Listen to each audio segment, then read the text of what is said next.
Bonjour bien-aimés, dans le Seigneur, nous sommes dans le livre du prophète Jérémie au premier chapitre.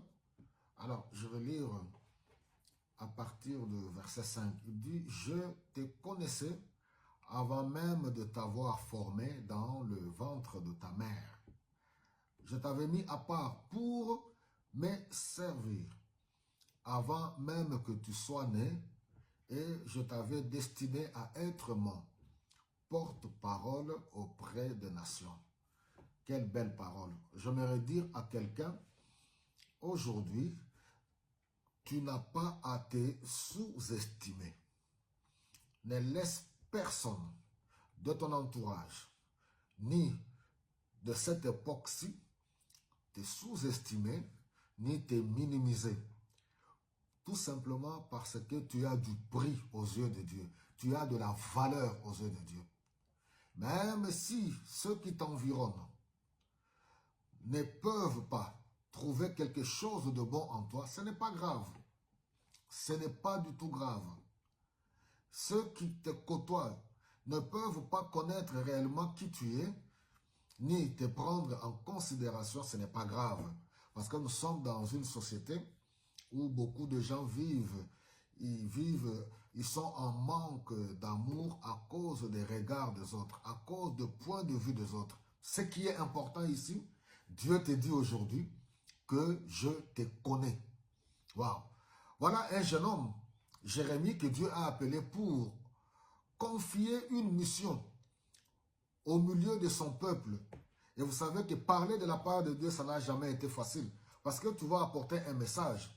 Le message de Dieu dérange toujours. Nous sommes dans un monde où les gens aimeraient bien qu'on puisse les cajoler ou les caresser dans le sens du poil, leur dire des bonnes choses qui leur conviennent par rapport à ce qu'ils font. Mais la chose la plus importante, c'est de chercher la volonté de Dieu. Notre vie doit plaire à Dieu. Voilà Jérémie, Dieu lui dit que non, avant que tu ne sois formé dans le sein de ta mère, je t'avais mis à part. Alléluia. Ne te minimise pas. Tu ne sais pas réellement à quoi tu as été destiné. Tu as du prix. Quand quelqu'un rencontre Jésus-Christ dans sa vie comme Seigneur et Sauveur, tu te consacres à Dieu, tu réalises le prix, la valeur que tu as aux yeux de Dieu, cela conditionne et influence ta vie au quotidien. Tu ne vis plus n'importe comment. Tu es une personne consacrée à Dieu. Et cette consécration te permet d'avoir une vie authentique et cohérente par rapport aux Saintes Écritures. Alléluia. Donc, voilà. Cette petite exhortation, c'est pour nous dire tout simplement que Dieu te connaît. Et je vais conclure, parce que ce n'est qu'une première partie. Je vais lire le psaume 139. Écoutez ce que le psaume 139 nous dit. À partir du verset 13. C'est toi qui as créé ma conscience, qui m'a tissé dans le ventre de ma mère. Seigneur, merci d'avoir fait de mon corps une aussi grande merveille. Ce que tu réalises est prodigieux. J'en ai bien conscience. Mon corps n'avait pas de secret pour toi quand tu me façonnais en cachette et me tissais dans le ventre de ma mère. Quand j'y étais encore informe, tu me voyais dans ton livre. Tu avais déjà noté toutes les journées que tu prévoyais pour moi sans qu'aucune d'elles ait pourtant commencé.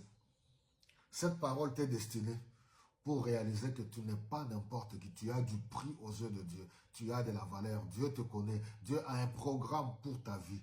Reconsacre-toi au Seigneur. Consacre-toi à Dieu. Ne vis plus n'importe comment. Ne te mélange pas avec n'importe quoi, avec n'importe qui, parce que tu es mis à part pour être au service de Dieu. Voilà, que le Saint-Esprit inonde nos vies, remplisse nos vies encore en ce jour pour réaliser l'appel que nous avons, pour réaliser la mission que nous avons. Que Dieu vous bénisse abondamment.